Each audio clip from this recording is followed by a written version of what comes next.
morning, students. Today we start the topic number 3, indices and cube roots. याच्यापूर्वी आपण 2.3 आपला राहिलेला आहे तो आपण प्रकरण 4 अभ्यासाना पाहणार आहोत. Practice 2.3. So in standard 7 we study the laws of indices. मराठीमध्ये घातांकाचे नियम असे म्हणतात.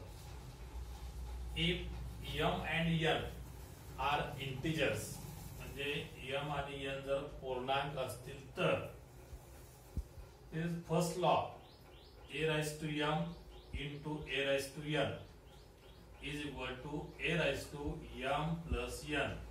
आता a ला त्या घातांकामध्ये बेस म्हणतात आणि जे डोक्यावर म्हणजे वर सांगितले त्याला इंडेक्स असं म्हणतात. इथं बेस इक्वल आहे a आणि इंडेक्स डिफरंट आहे आणि गुणाकार असेल तर या दोन्हींची इंडेक्सची बेरीज होते m प्लस n.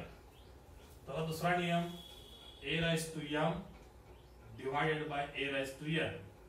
इथं सुद्धा बेस इक्वल आहे, फक्त भागाकार आहे घातांकाचा. So here a raise to m plus n, पहिल्या घातांकावर दुसरा घातांक वजा करायचा. तिसरा नियम आहे in bracket a into b bracket raise to m. हा m जो घातांक आहे दोन्हीलाही लागू होतो, म्हणजे a raise to m into b raise to m. Fourth one is a raise to 0 is equal to 1. कोणत्याही संख्येचा घातांक शून्य असेल तर उत्तर 1 येतं. Fifth law a raise to negative m is equal to 1 upon a raise to positive m. हा negative का पॉझिटिव्ह करण्याचा घातांकाचा नियम आहे. 6 a raise to m bracket raise to n is equal to a raise to m into n. तर base a आहे आणि तो दोन घातांक आहेत, a चा m आहे आणि त्या कंसाचा n घातांक आहे. अशा वेळी या दोन घातांकांचा गुणाकार होतो, म्हणजे बेस a आहे तो तसाच आहे m गुणिले n येतो. सातवा नियम आहे a upon b raise to m, म्हणजे इथं a भागिले b. आता इथं a आणि b दोन बेस वेगळे आहेत. याचा अर्थ आहे की हा जो m घातांक आहे हा दोन्हीलाही घेता येतो, म्हणजे a raise to m divided by b raise to m. And last one law is a upon b raised to negative m minus m is equal to b upon. इथं काय आहे बघा, इथं इनव्हर्स आलेला आहे, अंशाचा छेद आणि छेदाचा अंश, आणि जो निगेटिव्ह घातांक आहे तो काय आलेला आहे positive. a upon b raised to minus m is equal to b upon a raised to m. आता हे जे नियम आहेत तुमच्या पुस्तकात आहेत हे तुम्ही तुमच्या वहीमध्ये लिहायचे आहेत. आता याचा वापर करून आपल्याला पुढे प्रॅक्टिस सोडवायचा आहे. तर practice set 3.1 question 1 is express in index form. तुम्हाला खाली जी उदाहरण दिलेले ते घातांक रूपात मांडायची आहेत. First is fifth root of 19. Fifth root of 19. आता इंडेक्सचा वापर करायचा आहे. असा वापर करायचा बघा, खूप इझी आहे.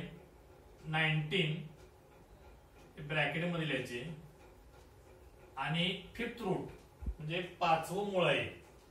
So index is 1 upon 5. हे आपल्याला असं लिहिता येतं, or in square root 19 raise to 5.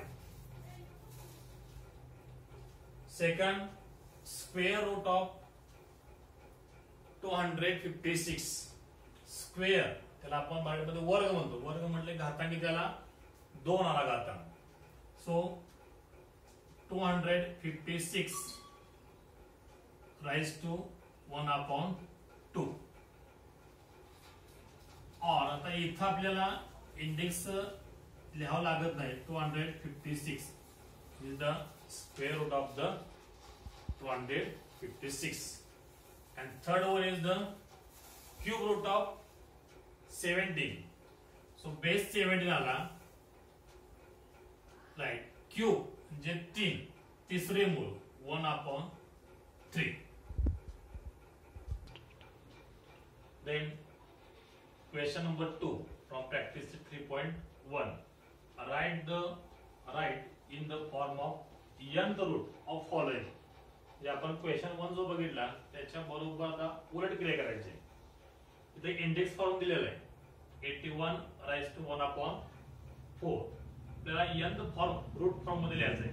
त्यात कसं बघा 4 फोर्थ रूट 4 आहे म्हणून 4 फोर्थ रूट ऑफ 81 झालं. Fourth root of 81. Second example 15 raise to 1/5. आता हे रूट आहे, पाचवे मूळ आहे. The fifth route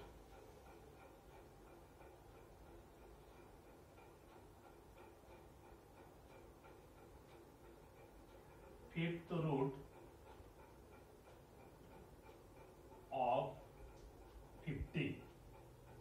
Fifth root of 15.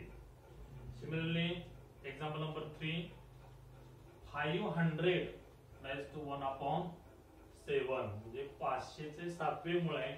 ते आपल्याला या रूट फॉर्म कसं देता येईल. 7th root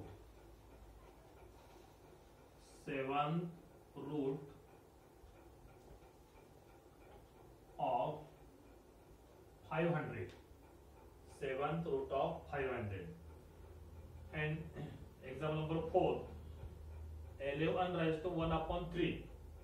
आता इथं आपण एक दोन प्रकारे शिकतो. थर्ड रूट ऑफ 11 और क्यूब रूट ऑफ 11.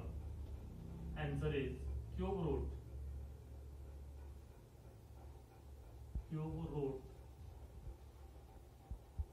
of 11. और आपल्याला असं लिहिता येतं third root of 11. So here we complete question number 2 and practice 3.1. अशा प्रकारे तुम्ही स्वतः मनाने पहिले एक्झाम पुस्तक सोडवा आणि स्वतःच्या मनानं उदाहरण तयार करा आणि वहीमध्ये लिहून मला पाठवा.